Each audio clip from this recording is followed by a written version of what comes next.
Bonjour, et aujourd'hui la question c'est: peut-on essayer d'autres couleurs que le bleu outre-mer, par exemple l'indigo ou l'indanthrène? On peut essayer. En fait, la question qui est sous-tendue, c'est pour faire un mélange qui donne du gris, on a le bleu outre-mer et le terre de sienne brûlée, qui est préconisé par notre cher professeur. Est-ce qu'on peut essayer de faire avec de l'indigo ou de l'indanthrène? La réponse est: vous pouvez essayer. Maintenant, je préconise que vous essayiez plutôt là que sur le papier directement. Voilà. Et le but du jeu, c'est d'arriver à faire quelque chose qui soit gris et plutôt sombre, avec éventuellement le terre de sienne brûlée. Et donc pour ça, il n'y a pas à picorer. Alors déjà, vous allez regarder, mais si vous êtes fait cette charte-là, et puis vous allez voir que, ah bah tiens, celle-là, elle peut être intéressante parce qu'elle va donner du très sombre. Celle-là, c'est de l'indigo Winsor Newton. Peut-être que c'est pas absolument génial, parce que ça va être trop sombre et trop noir surtout.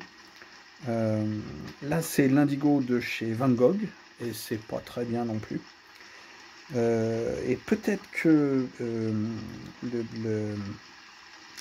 le bleu phthalo tendance rouge, vous avez vu tendance verte, tendance rouge, c'est pas tout à fait les mêmes, de chez Daniel Smith peut être intéressant. Notre référence c'est lui. Et puis on peut essayer aussi le Winsor bleu tendance rouge de chez Winsor Newton. Vous avez vu à quoi servent les trois lettres? Ouais. Et puis on a notre bleu de Prusse. Et on s'aperçoit que notre bleu de Prusse, il est plutôt gris-bleu-vert en fait. Ça aussi, ça va être des couleurs très vertes, un peu moins vertes, mais pas tout à fait bleues. Et là, c'est des couleurs un petit peu rouges. Ça, c'est le smalt de Winsor Newton qu'ils avaient ressorti à une époque. Voilà. Et puis le phthalo de chez Van Gogh. Et vous voyez que le phthalo, c'est la même chose, le bleu phthalo. Et celui-là, lui se tient beaucoup mieux, et lui, je peux voir à l'œil, j'espère que vous le voyez avec la caméra, qu'il est déjà plus opaque, tandis que lui est plus transparent. Et c'est aussi un petit peu ce qu'on cherche, c'est la transparence. Alors, on va tout de suite s'atteler à la tâche. Donc je vais mettre un petit peu de terre de sienne brûlée. Et puis on va essayer avec le bleu phthalo de chez Daniel Smith. On va en mettre un petit peu par là. Et puis un petit peu là. Et notre truc, c'est: est-ce que ça va pas faire un petit peu vert? Et effectivement, on voit que... Voilà. Par contre, on voit que c'est GS, donc Green Shade, donc tendance verte. Donc voilà, celui-là, non. Il va faire du vert. Et en fait, si on avait lu l'étiquette, on aurait pu se passer de le mettre. Alors, je vais prendre le même truc, le bleu phthalo. C'était un bleu phthalo? C'était un bleu phthalo. Des fois, ça aurait pu être un bleu Daniel Smith. Là, c'est un bleu phthalo. Je rince bien mon pinceau, hein, histoire de pas... Et puis, je peux en prendre juste sur le bord du tube, c'est pas plus grave que ça. Voilà. Et puis, je remets un petit peu de... Ça reste quand même un peu vert, hein. C'est un peu moins vert que le reste, mais ça reste un peu vert. Alors, je vais faire un truc. Des fois, j'ai de l'alizarine cramoisie pas loin, parce que des fois, simplement avec un ajout d'alizarine cramoisie, voilà. Et là, on arrive à un noir, d'accord? Un noir un petit peu rouge, d'ailleurs. Donc, on va reprendre un petit peu de mélange. Voilà, et là, on a un gris un petit peu rouge, et là, un gris un petit peu bleu. Et donc ça marche, mais ça ne marche pas avec le terre de sienne brûlé, ça marche avec le terre de sienne brûlé, l'alizarine cramoisie et ce bleu phthalo tendance rouge. Alors la deuxième chose qu'on va faire, c'est prendre ça à plein tube pour en mettre bien là. Voilà. On va prendre aussi à plein tube Et on voit que, vous voyez, ça le verdit immédiatement. Et puis on va prendre un max d'alizarine cramoisie. Encore plus, mieux, d'alizarine cramoisie. Et puis il faudra reprendre encore... Alors plus il y a d'une couleur, plus il faut lui mettre de l'autre couleur. Et plus on veut du sombre, voilà, et moins il faut mettre d'eau, hein, forcément. Voilà. Et là, j'arrive à un noir, d'accord? J'arrive à un noir qui est parfaitement neutre. Donc vous avez vu que mon pinceau, en fait, il est sec. Il n'y a que de... Il n'y a pas d'eau. Et puis là, on va en mettre pour faire un petit dégradé. Voilà. Donc c'est un petit peu violet au final. On va regarder si par hasard on pourrait pas remettre un petit peu de... Ouais, si, ça marche quand même, hein. Voilà, on lui fait une variation. Et puis je note tout de suite, donc c'est bleu phthalo, tendance rouge de chez Daniel Smith, plus terre de sienne brûlée de chez Winsor Newton, plus alizarine de chez Winsor Newton. Voilà, parce que... Ah, mais pardon, mais vous n'avez pas vu, j'ai pas regardé les caméras. Voilà, donc j'ai mis la référence, et puis j'ai mis ce que ça faisait. Du coup, je vais vous le refaire, en fait. Donc, je sèche bien mon pinceau pour prendre un maximum de couleurs. Ceci dit, vous l'avez vu là, mais bon. J'ai pris un maximum de couleurs que j'ai posé comme ça. Voilà. Et après, je l'ai dégradé.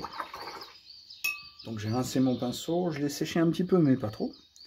Et puis, j'ai été prendre au milieu du bloc. Et puis, je retrempe mon pinceau pour avoir encore plus d'eau. Voilà. Ça me fait quelque chose d'un petit peu bleu, un petit peu violet sur la caméra. Et donc, je vais tenter avec un petit peu plus de... Voilà. Un petit peu plus de marron. Et je vois que ça me fait quelque chose de un petit peu plus chaud, neutre ou un petit peu plus froid. Donc ça peut être très bien. Et ça, c'est les mêmes. Donc voilà, celui-là, ça marche, mais ça marche pas avec 2 composants, ça marche avec 3 composants. Ce que je vais regarder encore, et j'aurais dû le faire avant, c'est faire un petit trait comme ça, au crayon, et puis reprendre avec mon pinceau bien sec, encore un petit peu, puis je vais mettre directement le... Voilà. J'ai besoin que de faire une seule trace, une petite trace, et puis un petit peu plus haut, voilà. Et donc je vois que là, il n'est pas très transparent, mais il devient rapidement très transparent. Pourquoi? Parce que le bleu phthalo, c'est une teinte, donc c'est très transparent. Alors, ce que j'ai pas fait non plus, c'est voir, parce que ce que j'aime bien avec le bleu outre-mer, c'est qu'il s'enlève très vite. Et donc là, ouais, il faut passer et passer et passer pour que ça s'enlève un peu. Là, c'est plus frais et ça s'enlève relativement bien. Donc si on reprend avec un pinceau sec, ouais, ça marche, c'est pas si mal que ça. Ben, j'en profite pour lui mettre de la texture, pour voir comment, avec le degré de séchage, ça marche. Mais ouais, ça peut être relativement un bon choix. Alors, je vais quand même répondre à la question qu'on me pose, des fois ça m'arrive. Bleu d'entraîne, Outre-mer foncé, bleu phthalo, mais on a déjà vu ça, et indigo. Alors, indigo de chez Van Gogh, je regarde si par hasard j'aurais pas d'autres bleus. J'ai des paquets, vous voyez, j'ai des paquets comme ça, de rouge, de brun, etc. J'avais un paquet de bleu, mais il était 2 fois plus gros que ça, donc je sais pas où tout est passé. J'ai même pas déménagé. Bon, c'est pas grave, hein, surtout pour vous. Alors, je vais regarder avec l'indigo ce que ça fait. Donc j'en mets un petit peu... On va déjà tester simplement sur la palette. Donc le bleu indigo.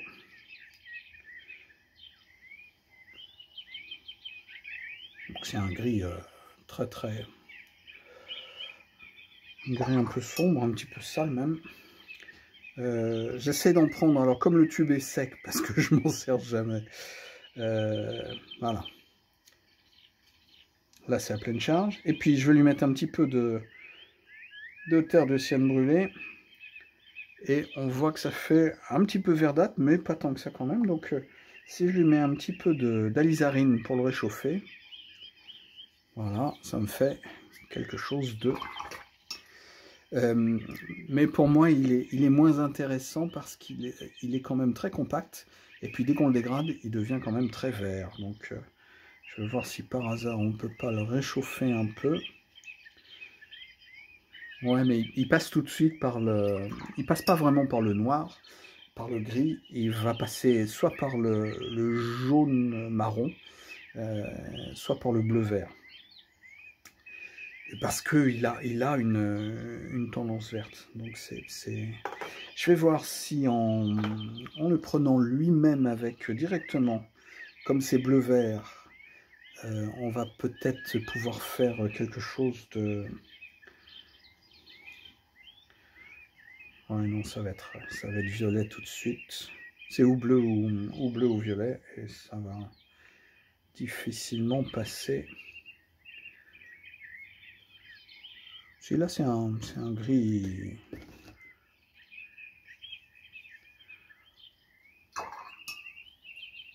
Alors, là, ça peut passer. J'ai plus de mal à le mélanger que l'autre, mais bon. Donc, je vais faire à pleine charge. Je vais le mettre là, avec un petit peu, encore un peu plus, et puis de l'alizarine cramoisie. Ah, j'en ai mis un peu trop, donc...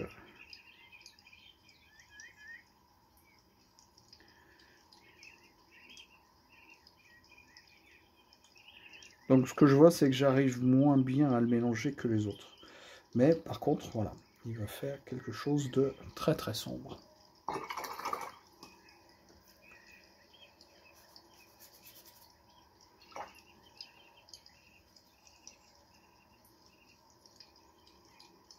Donc ça peut aller, à la fin il redevient un petit peu bleu verdâtre. Mais bon. Alors je regarde la caméra, et sur la caméra c'est un bleu un petit peu violet. Non, non. C'est un gris de chez gris. Donc l'indigo on peut le faire, mais il faut prendre les trois couleurs. Alors on verra que on va prendre la d'entraîne pour voir un petit peu si par hasard. La d'entraîne de chez Daniel Smith. Donc, juste comme ça, il est déjà super sombre. Si on lui met un petit peu d'alizarine, de terre de sienne brûlée, voilà, on arrive à quelque chose de un peu plus chaud ou un peu plus gris.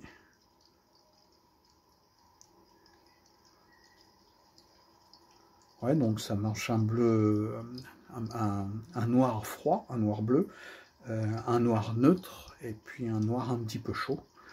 Et on peut les dégrader. Alors je vais les dégrader par le côté, parce que sinon on n'aura pas la place. Il fait très bleu, hein. C'est normal, c'est juste du bleu. Lui, ça marche. Et lui, j'assèche un petit peu mon pinceau. Ça marche aussi, ça fait un petit peu plus brun, donc et ben voilà. Avec celui-là, on n'a pas besoin d'ajouter, donc c'est le lin d'entraîne de Daniel Smith. Avec celui-là, on n'a pas besoin d'ajouter de l'alizarine. On a besoin quand même de lui ajouter... Ah. Un des problèmes de Daniel Smith, c'est qu'il se referme très très mal. Voire pas. C'est bien, ça permet d'en acheter d'autres, parce que le tube a séché. Mais bref. Donc voilà, on regarde ce que ça fait quand c'est sec. Mais en gros, la réponse est oui, on peut. Alors, on va essayer d'aller plus loin. Parce que on peut prendre, donc par exemple, celui... Qui c'est qui va pas? Ah oui, si on avait un bleu phthalo, et lui, il lui fallait 3 couleurs.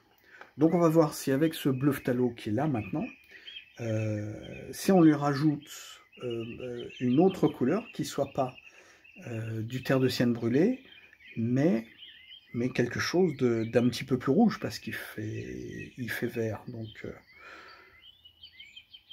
ben, on va voir tout de suite. Donc s'il est un petit peu vert, on lui ajoute toujours un petit peu quelque chose comme du rouge. Et tiens, on voit qu'avec le rouge de cadmium, ben, ça marche pas mal. Voilà. Alors, par contre, avec le rouge de cadmium, est-ce qu'on va arriver à faire quelque chose de très très sombre sans que ce soit très opaque? Parce que vous avez vu, là, ça devient très opaque. Parce que le rouge de cadmium à pleine charge est opaque. Mais voilà, quand je mélange les deux, ça me semble pas trop mal. Ça fait quelque chose d'un peu froid quand même.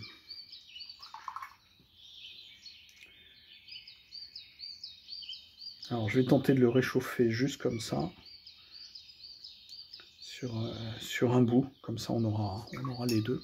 Donc là il est un petit peu trop chaud, là il est un petit peu trop froid, et donc à mon avis, au milieu, on risque d'avoir à peu près la bonne dose. Voilà.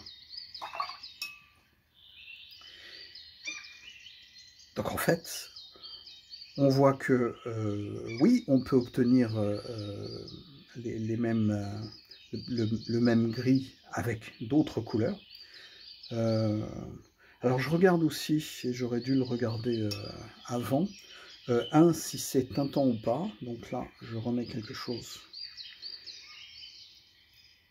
Juste une goutte liquide pour voir ce que ça fait. Et je peux sécher mon pinceau et puis repasser assez rapidement. Et je vois que là, c'est quand même une teinte. Hein. Ça a teinté le papier en profondeur. Une teinte, c'est en fait quand les particules du pigment sont très petites. En fait, la teinte, il n'y a pas de particules. Et ils sont obligés de le mettre sur des sortes de petites billes microscopiques. Et donc ça va très profondément dans le papier. Et donc ça va se retirer beaucoup moins bien que si on a des grosses particules de pigment.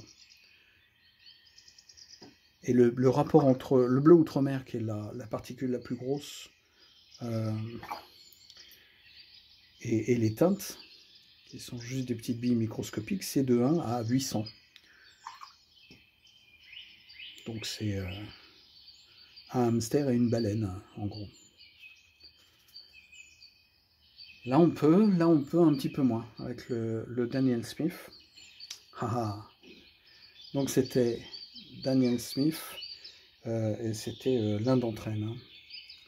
Alors moi je mets IND, vous pouvez mettre ITH, ID, T, etc. Plus terre de sienne brûlée, Winsor Newton. Et puis là, c'était de l'indigo, IND, indigo, un d'entraîne, IDT, de chez Van Gogh, plus terre de sienne brûlée de chez Winsor Newton. Voilà. Et donc ça, je le mets souvent, j'ai ma feuille derrière, et puis je mets plein de petits trucs au dos, avec des mélanges, et comme ça, j'ai pas besoin de refaire toutes les opérations dans 6 mois. Je vois que, bah tiens, ça, voilà. Donc il suffit que je découpe ma feuille pour que ce soit ça. Et donc la réponse, elle est oui. Ah ouais, tout ça pour ça. Bah ouais.